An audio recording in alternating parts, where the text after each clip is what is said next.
Hoje estamos aqui com Juliano Peretti.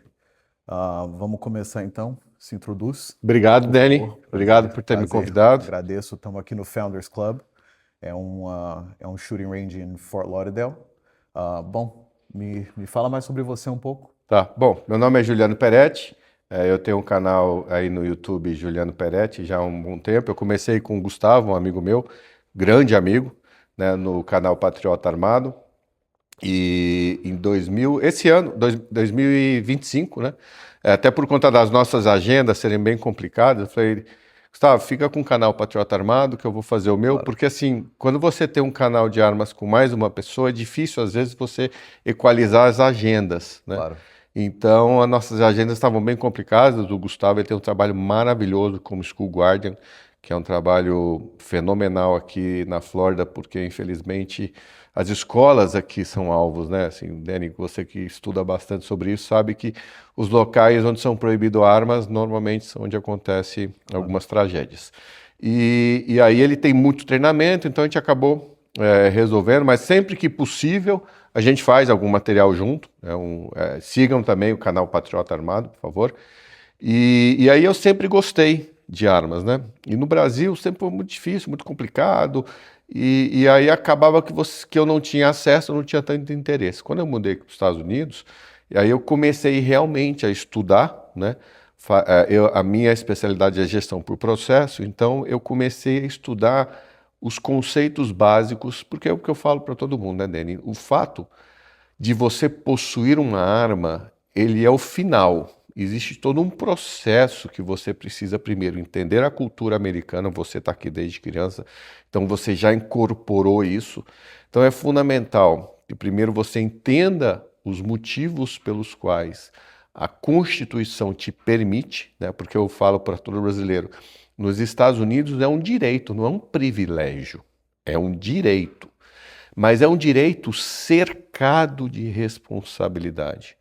Então, antes de você pensar em ter um equipamento de defesa, que é o seu direito, é muito importante você saber qual é a responsabilidade, quais são os critérios que você precisa incorporar pelo ponto de vista de segurança, pelo ponto de vista de doutrina, pelo ponto de vista legal, principalmente. Porque, infelizmente, no Brasil, nós temos uma cultura muito hollywoodiana do que é ter arma nos Estados Unidos. Não Claro. tem nada a ver, absolutamente. Pelo contrário, se você seguir Hollywood, você vai preso em menos de 5 minutos, né? Então, começar o processo tendo um bom profissional que te auxilie no conhecimento, nas instruções. Infelizmente, hoje na Flórida, aí, né, uma opinião pessoal, não é mais necessário o teu porte para você andar com arma. Eu entendo do ponto de vista constitucional, mas é necessário que você passe pelo mínimo de instrução, né? E o curso para você tirar o porte já é um curso muito básico, Claro. né? Mas, pelo menos, ele te apresenta quais são os fundamentos básicos que você tem a responsabilidade de buscar sozinho essas informações também. Então, eu comecei com esse processo e fui me apaixonando por esse mundo. Não só no ponto de vista dos equipamentos, que é muito interessante, mas também de toda a responsabilidade e os procedimentos que me levaram até onde eu cheguei até hoje. Claro. E o seu treinamento que você faz hoje em dia é mais ou menos baseado em self-defense ou em esporte? Olha, se a gente for pensar no Brasil, né, que é uma outra crítica que eu faço muito lá, uma coisa não tem nada a ver com a outra, né? Os princípios de defesa não tem nada. Porque assim, o Brasil acaba misturando o tal do CAC com esporte. Não, gente, esporte é uma coisa, né? Eu até gostaria de fazer o IPSC, gostaria mesmo, mas eu não tenho tempo suficiente para me preparar para fazer. Eu tenho amigos que ficam me chamando, Juliano, vamos lá, aqui no Meisner Park, né? Markham Claro. Park tem. E eu falo assim, pessoal, o problema é que eu não tenho tempo para poder fazer o básico necessário para poder participar. Espero ter um dia esse tempo, porque é muito interessante, é muito interessante. Então eu acabo fazendo mais do ponto de vista de segurança, não que eu tenha necessidade, mas a segurança aqui nos Estados Unidos você tem que treinar para nunca utilizar. Claro. Esse é o princípio básico, ou seja, quando você se coloca numa posição de estar armado, você é o primeiro responsável a nunca se colocar numa posição de ter que utilizar, né?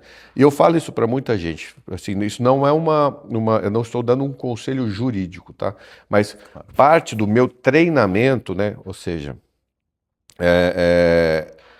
existia um tumulto acontecendo, né?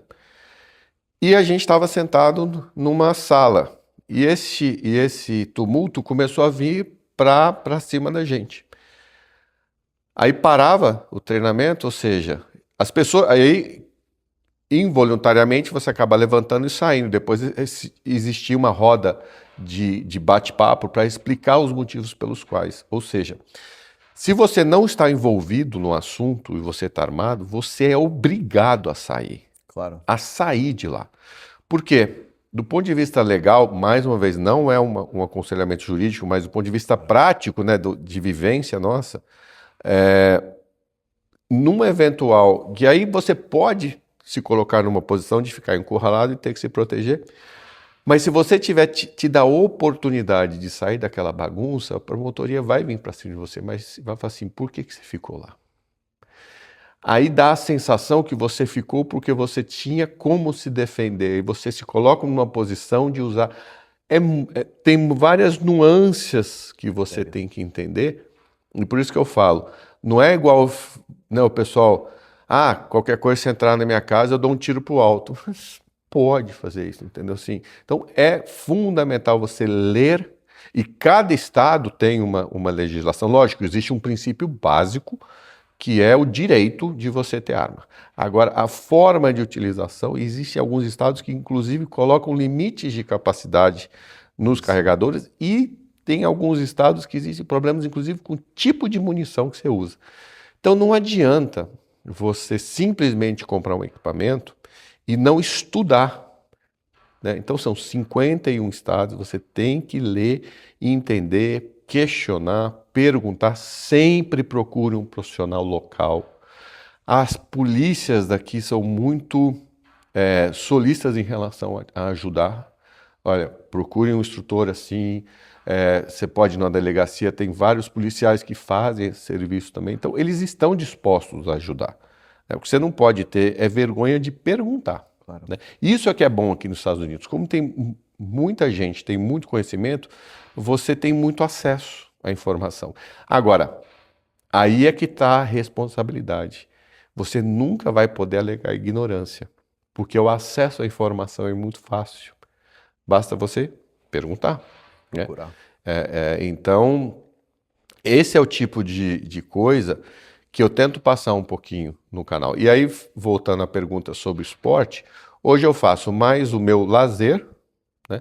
Porque é uma terapia que eu digo o seguinte, quando a gente vai atirar, quando eu, Juliano, vou atirar, o disparo é o final da história. Mas antes disso, existe toda uma preparação mental do que eu vou atirar, que tipo de munição, que tipo de equipamento, por que eu vou fazer isso, como é que eu vou me preparar, como é que eu vou me comportar, ou que tipo de material que eu quero fazer para o canal. Então existe todo um planejamento mental em relação a isso, depois físico. E enquanto eu estou atirando também, eu fico mais concentrado possível. Então você acaba esquecendo todos os seus problemas e, eventualmente, nesses momentos, algumas soluções aparecem, porque você relaxa do ponto de vista de preocupação e acaba que você tem algumas ideias muito interessantes. Então, óbvio, mas sempre pensando também na segurança minha, da minha família, com aquele intuito, né, de nunca precisar usar, Com mas certeza. está sempre preparado. E na parte que você falou um pouco das leis aqui, como a gente tem a possibilidade de poder portar, na sua opinião, Se o Brasil tivesse essas leis, você acha que isso melhoraria? Qual que é a sua opinião? Vamos dizer, se o Brasil fosse a ter um pouco das leis que a gente tem aqui. Eu não tenho dúvida nenhuma que melhoraria bastante. Uhum. Porque é o seguinte, eu percebo pelo canal, o brasileiro, ele adora estudar sobre o assunto, se especializar. E pelo pouco que as pessoas têm contato, eles têm uma cultura muito boa e são extremamente responsáveis. Você gosta de falar assim, porque o brasileiro não ia conseguir, ia sair atirando para o outro lado, não tem nada a ver. Nada a ver. O brasileiro é extremamente. A média, a maior parte do brasileiro é extremamente responsável. Gosta do assunto, gosta de estudar, sabe se comportar. Hoje, é o que eu falo, no Brasil, é a mesma coisa que você comprar um carro e limitar a pessoa a andar apenas 100 quilômetros por ano. É o que acontece hoje no Brasil. Você compra um equipamento, você tem direito a 50 munições para defesa. Então, Claro. como é que você pode conceber uma pessoa que disparou 50 vezes, que só pode comprar 50 munições para a defesa? Mas ele pode ir no clube e comprar X munições de recarga. Tá, tudo bem. Mas é muito pouco, muito pouco. Quando qualquer tipo de novo equipamento, o treinamento são 2.000, 3.000, 5.000 disparos. Como é que você pode conceber alguém com 50 disparos, você não entendeu nem o que você está fazendo ainda, por mais experiente que você seja. Você ainda não entendeu. E o equipamento, quando novo, ele precisa de pelo menos 500 disparos para dar aquele break, né, que a gente fala. Então, o que eu vejo no Brasil é o seguinte, eles são impedidos de ter conhecimento. E aí eu acho muito perigoso. É. Então, sim, o brasileiro teria total condição, absoluta, tanto de capacidade quanto de entendimento. Né? E a maioria da população brasileira é extremamente responsável, eles sabem o que eles querem. E o que você vê aqui nos Estados Unidos, que é o seguinte, as ocorrências de violência, tudo é probabilidade. A vida é feita de probabilidade. Até para você pular de um avião com paraquedas, você mentalmente você faz vários cálculos de probabilidade. A violência, ela está intrinsecamente ligada à probabilidade da reação. A pessoa vem aqui para os Estados Unidos e fala assim, poxa, não tem muro. Aí você fala, mas a probabilidade de você tentar entrar na casa de alguém e alguém ali dentro estar armado é muito grande. Não há necessidade do muro, por quê? Porque a pessoa que está mal intencionada, ele é o maior calculista de probabilidade que existe. Ele só vai quando ele tem a convicção que a probabilidade dele não ter sucesso é muito pequena. Então, eu vou avançar. No Brasil, por que você tem cerca elétrica, cão doido, alarme, o que você possa imaginar? E quando o cara olha ali de fora, ele fala assim, bom, existem duas probabilidades nessa casa. Primeiro, que não existe arma. Segundo, que tem dinheiro. Porque parece uma fortaleza. É. Aí a pessoa fala, poxa, vale a pena o esforço de tentar entrar. Então, sim, o Brasil mudaria completamente do ponto de vista de segurança. E é impossível a polícia estar presente em tudo. Impossível. Não é nem para isso, né? Na verdade, a polícia mais investiga do que te protege no momento que não tem como, eles não têm velocidade suficiente, né? Então, sim, eu tenho certeza que o Brasil mudaria completamente. Se aqui, por exemplo, o response time do Police Department acho que até 10 minutos a menos do que isso até, mas é sempre mais rápido você poder se defender do que, obviamente, você ter que esperar. E no Brasil, obviamente, pior ainda, né? Uhum.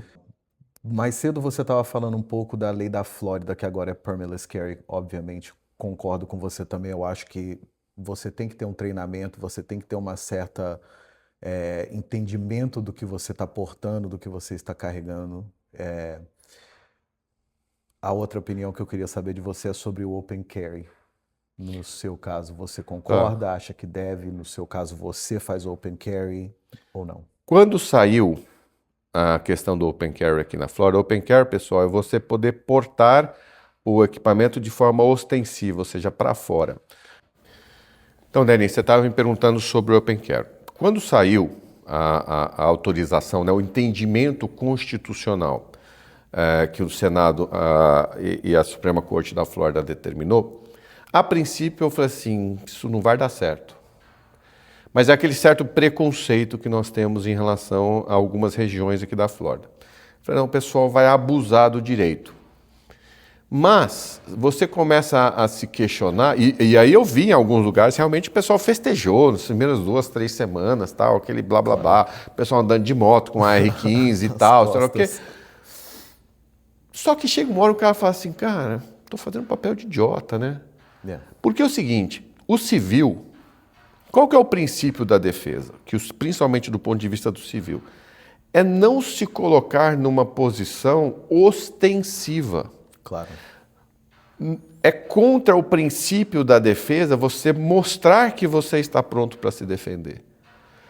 E você pode, inclusive, começar a chamar atenção para problema para cima de você. Porque você pode muito bem chegar num restaurante, se a pessoa pedir para você se retirar, você é obrigado. Você não tem desculpa. Não. Dentro da propriedade, quem manda é o dono ou o responsável pelo estabelecimento. Ponto final, você tem que sair e acabou. Claro. Quando você se coloca numa posição, e você pode, inclusive, encontrar alguém que se sinta ofendido e vem para cima de você, né? E aí você cria todo um mal-estar. Então, eu acho que as pessoas começaram a perceber que, assim, olha, dependendo da situação, eu estou numa fazenda, eu estou caçando, eu estou... Beleza. Aí eu vou até portar um equipamento maior que o porte velado não é possível. E eu acho que o pessoal começou a perceber. Agora, pelo ponto de vista constitucional, eu apoio. Claro. Porque senão você fala assim, poxa, do ponto de vista do entendimento da lei, não deve haver restrição. Cabe ao cidadão definir aquilo que está melhor para ele e arque com as consequências também. Porque se você coloca um open carry, você se coloca numa situação de alguém vir, bater a mão e levar. A não ser que eu estava numa loja, a pessoa, eu quero comprar um coldre, né, um holster para open carry. Aí o cara da loja falou assim, bom, então eu vou te indicar esse aqui nível 3. Não, mas como que é o nível 3? Não, você tem que bater aqui, fazer isso aqui, apertar um botão e você saca. Não, você está doido, eu quero um rápido. Eu falei, cara, se alguém de bicicleta bater a mão nisso aqui, ele leva. Aí a pessoa fala, mas não é isso. Então, assim, você vê que já não tinha o entendimento, ele queria se mostrar, né? Então, acabou que eu acho que... E aí comecei a ver menos, e hoje não vejo problema nenhum. Você que fica um pouco aqui no Texas, você acha que você vê mais lá ou aqui na Flórida agora que liberou? Olha, no Texas, como isso também já há muito tempo é liberado, muito pouco. Quase não vê, né? Quase não vê. Olha, onde eu mais vi foi em Oklahoma, mais nas cidades pequenas, onde os senhorzinhos estavam lá tomando café com a sua 1911. E é geralmente os mais velhos. É geralmente os... Desculpa. Então, normalmente o pessoal, ou era uma 22 Magnum, ou uma 1911, porque é aquele fato, né, Dani? Por que você vai se colocar numa posição de mostrar que você... ponto. Se você não é policial...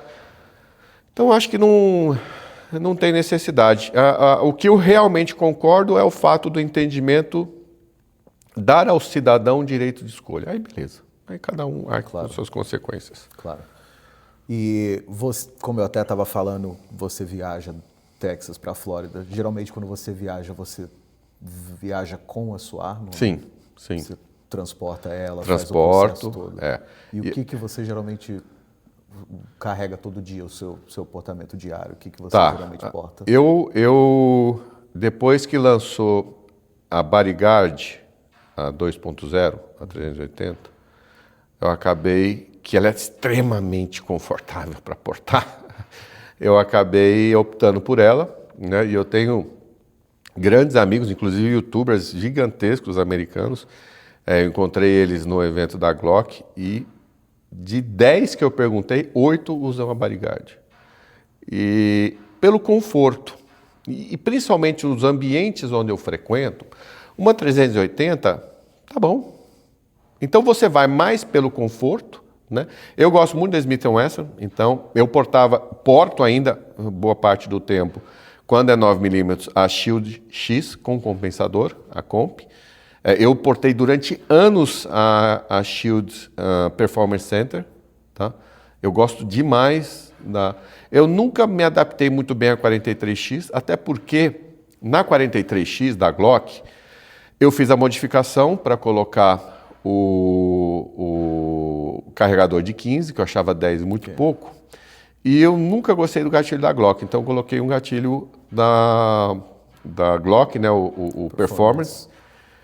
E eu não me sinto bem usando nenhum tipo de equipamento que não seja 100% original.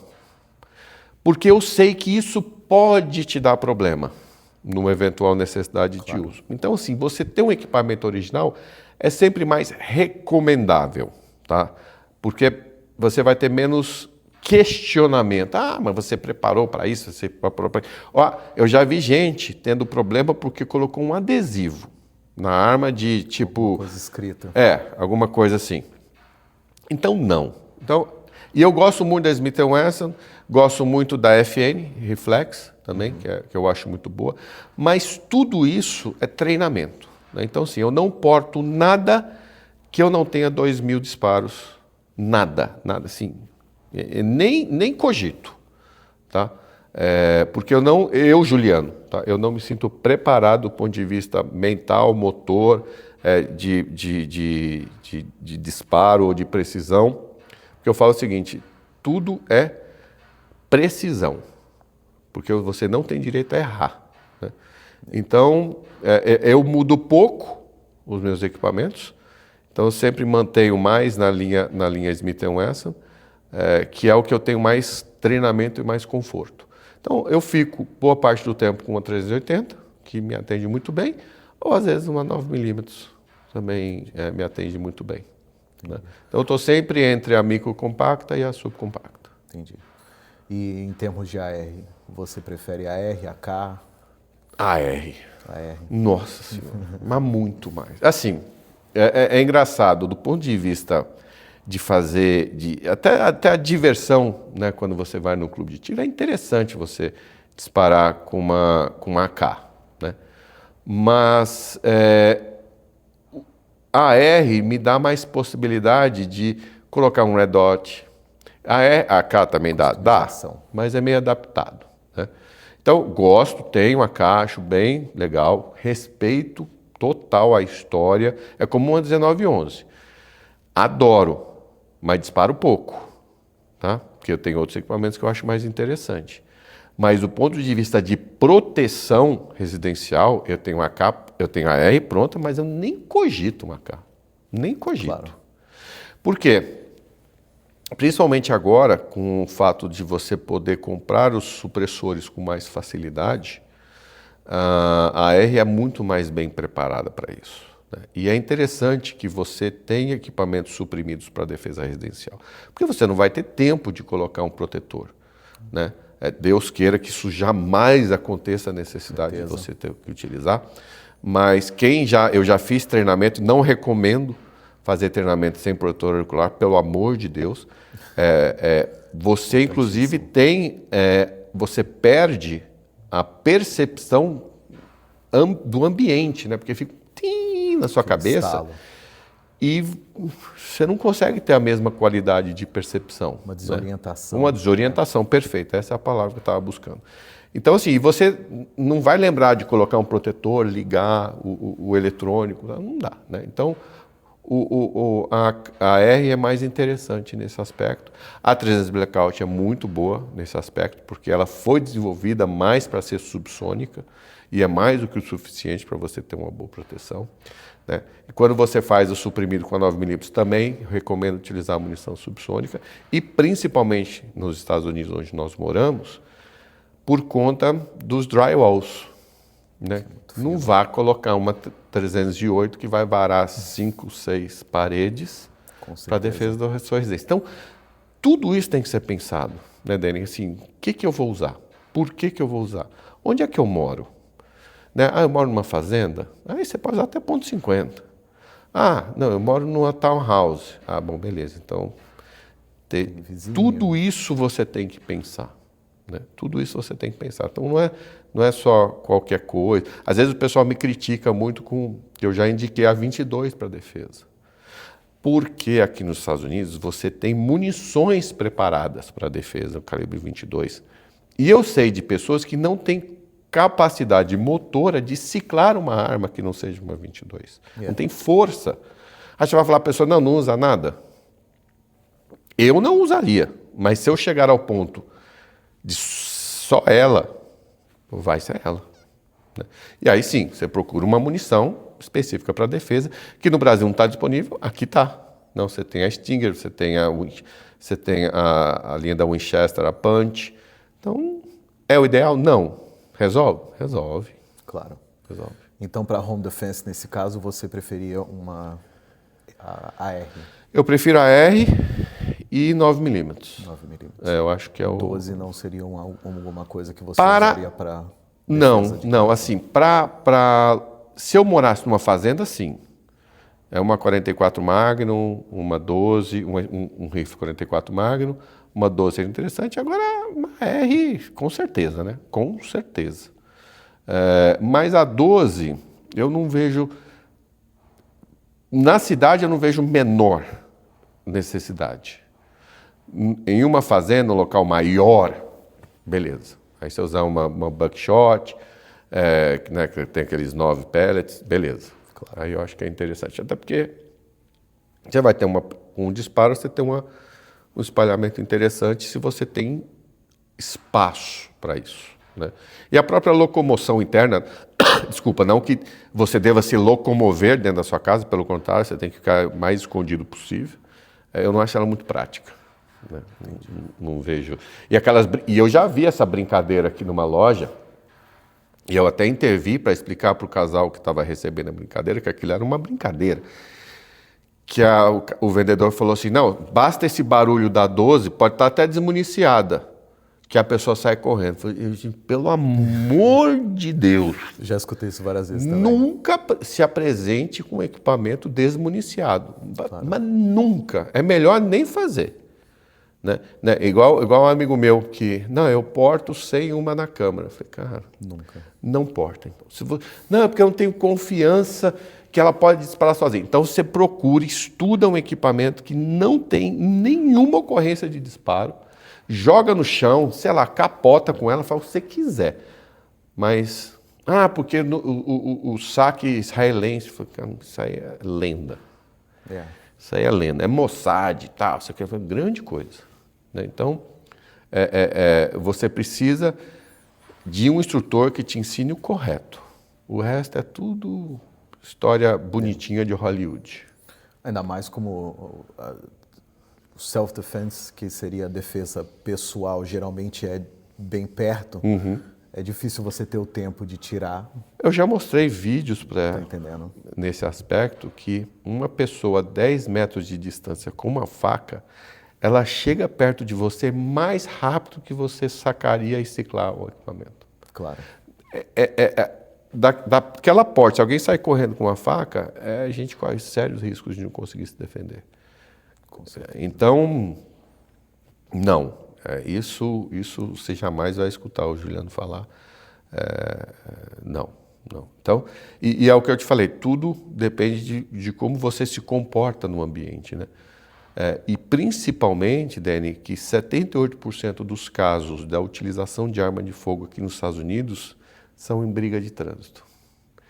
Isso é verdade. Então, o que eu falo para todos os meus amigos, meus filhos, minha esposa, olha, certo ou errado, abaixe a cabeça, peça desculpas.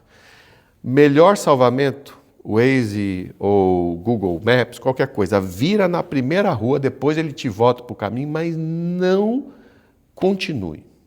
A gente dirige muito aqui, às vezes você vê aqueles princípios de road rage, É o que eu falo pro meu filho. Olha, o mundo é cheio de idiotas. Tá cheio. Para dar algum problema, bastam 2. Um já tem. Tá lá. Ele já existe. Só não seja o segundo. Porque só precisa de 2. Né? E para qualquer coisa, para um racha, para né, o cara grudou em você e quer, sei lá o quê.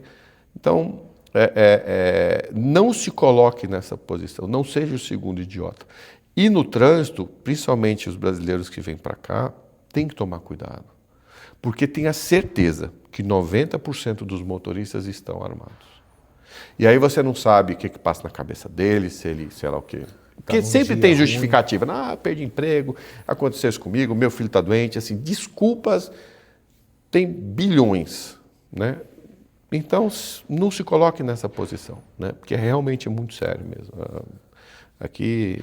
Está acontecendo bastante. Muito. Está acontecendo. Nessas últimas semanas, eu acho que já teve uns 2 casos no final desse ano que teve de road rage. Onde... E eu falo, e este final de ano, né, normalmente, você está corretíssimo dele, é onde existem as maiores ocorrências. Por quê? Porque existe um estresse de final de ano, né, ou seja, as realizações que não aconteceram, os problemas familiares que começam a agravar, o sentimento de solidão, às vezes, que essa época do ano acaba. A gente mora num país com muitos imigrantes, que muitas vezes são solitários, né? Então, assim, temos muitos problemas também com veteranos de guerra, né? Eu já trabalhei em regiões, somente em Oklahoma, que existe uma quantidade muito grande de veteranos de guerra. Esse é um problema de saúde pública nos Estados Unidos. Então, você tem que pensar muito bem quando você se comporta em relação a isso, né? E agora, até quero fazer uma provocação para você. Você sabe que nós vivemos no país mais armado do mundo, né?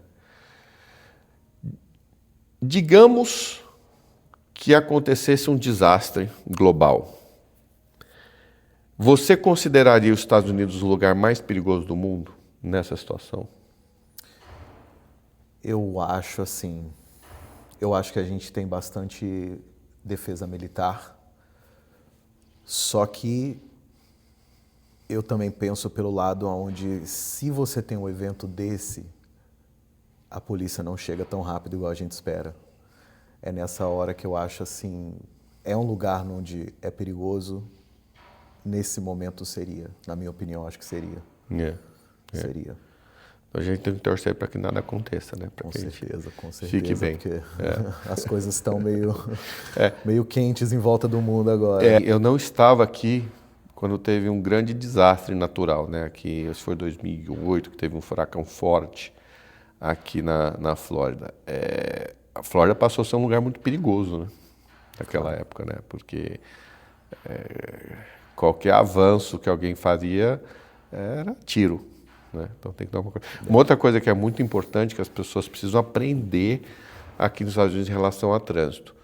Pessoal, se você for fazer qualquer retorno aqui nos Estados Unidos, jamais coloque o seu carro em uma driveway de ninguém.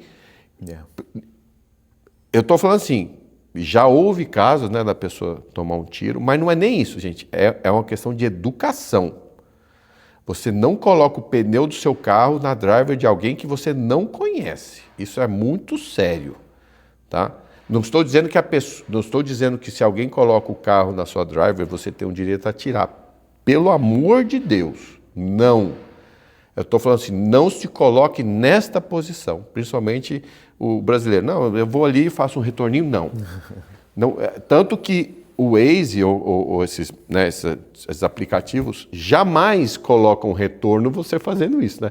Ele te manda andar 2 quarteirões. O que for necessário, mas ele só entra. te põe em rua, né? Então, isso é importante. Acontecendo bastante isso com delivery drivers também. Entra na casa errada e já aconteceu. Já aconteceu. Teve um caso recentemente que aconteceu isso. E também agora a gente teve essa semana, para trás, eu acho que 1 ou 2 semanas atrás também, os caras vestidos de UPS, que seria o nosso transporte de tipo Sedex para vocês no Brasil. Cara vestido 100% e infelizmente ele Era um assalto. era um assalto e ele acabou matando a Eu família. prestei uma consultoria quase 1 ano na UPS e existia um treinamento muito pesado em relação a isso. Ou seja, na dúvida, não entrega. Não entrega. Entendeu?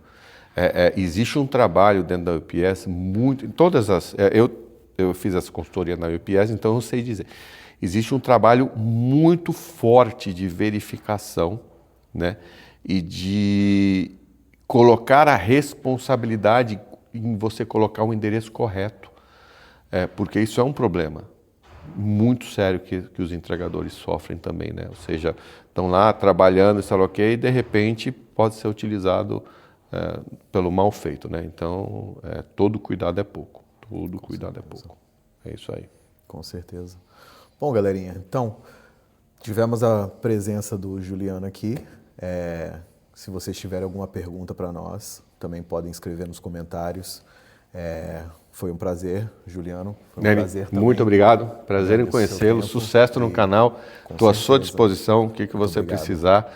Qualquer A gente pergunta agradece. que eventualmente aconteça aqui. Vamos no dia, a gente pode combinar uma live também. Com Que a certeza. gente possa fazer certeza, junto e tirar. seria legal. Porque é isso que é importante, Nene. A gente tem que informar, instruir, trazer o assunto, né?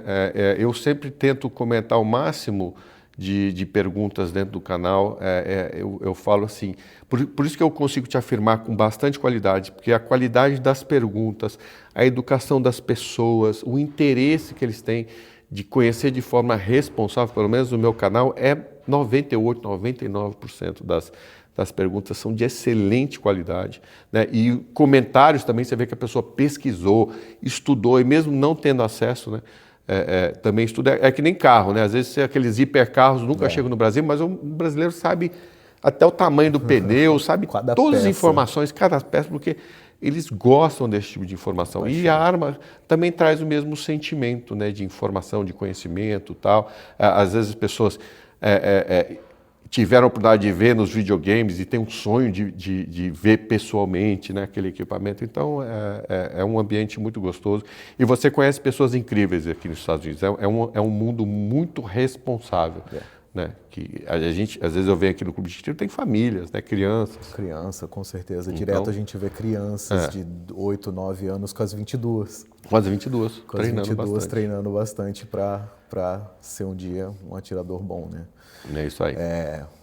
Você está voltando para o Texas hoje, né?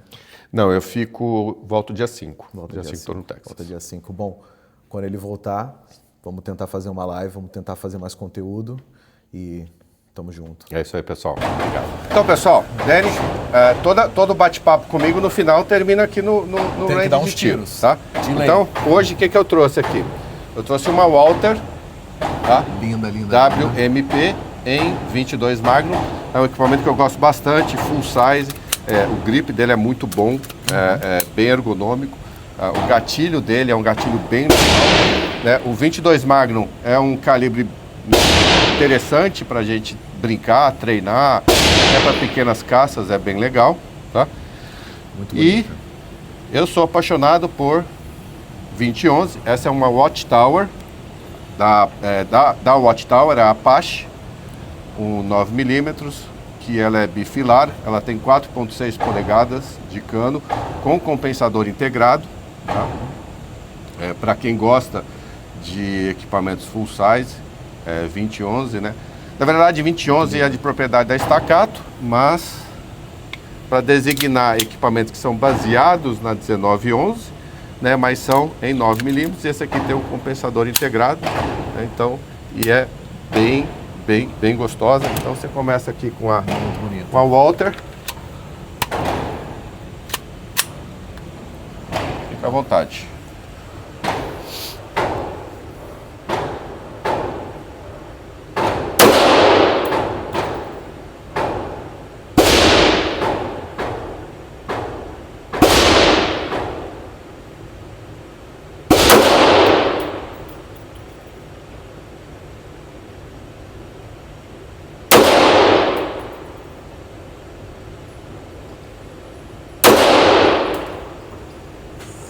É gostoso, né? Manda, não, tem que terminar o carregador. Carregador? Não pode. Top. É contra a lei.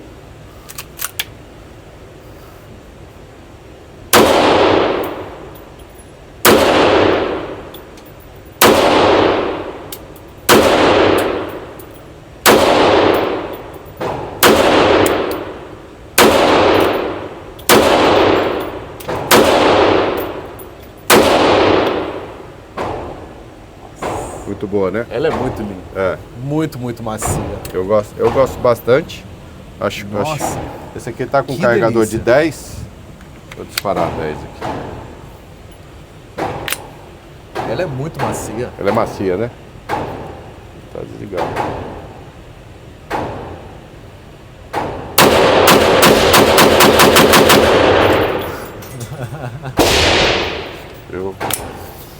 Ó, tem mais um coisa carregador aqui, ó. Finaliza aí.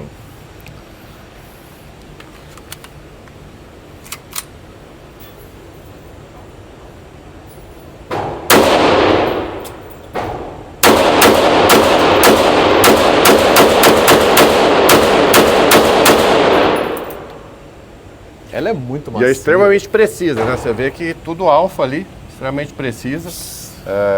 É um calibre que difícil. O pessoal fala, é porque é fogo circular, não é tão confiável, mas as munições aqui nos Estados Unidos são normalmente muito boas. Então Não, dá ela para é confiar muito, bastante. Ela é muito macia. É. Ela é muito, muito macia. E aqui tem a Apache, que eu quero que você teste também, que é uma 9mm bifilar, Aham. Ela é que pesadinha. é mais, mas é mais uma race gun, né? Aham.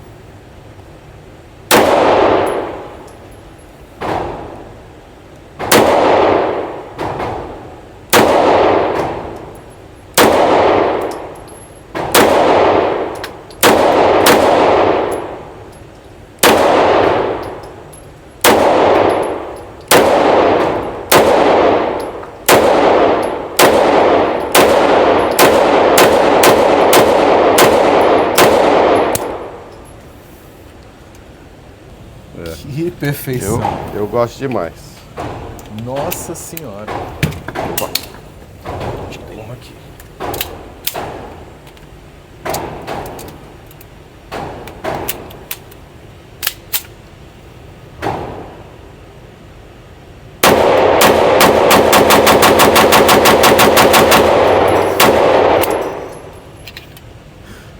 Que coisa mais linda. Incrível, cara. Então é isso. Incrível. É assim incrível. que eu recebo as pessoas aqui no clube. Muito bom. Obrigado, não tem Dani. coisa recepção igual essa não tem. Maravilha. Que bom que Melhor você gostou. jeito de terminar um vídeo é desse jeito. É isso aí. Valeu, Sejam responsáveis, Aquele abraço. pessoal. Grande abraço. Fiquem com Deus e ótimo 2026. Feliz 2026 pra vocês, galera.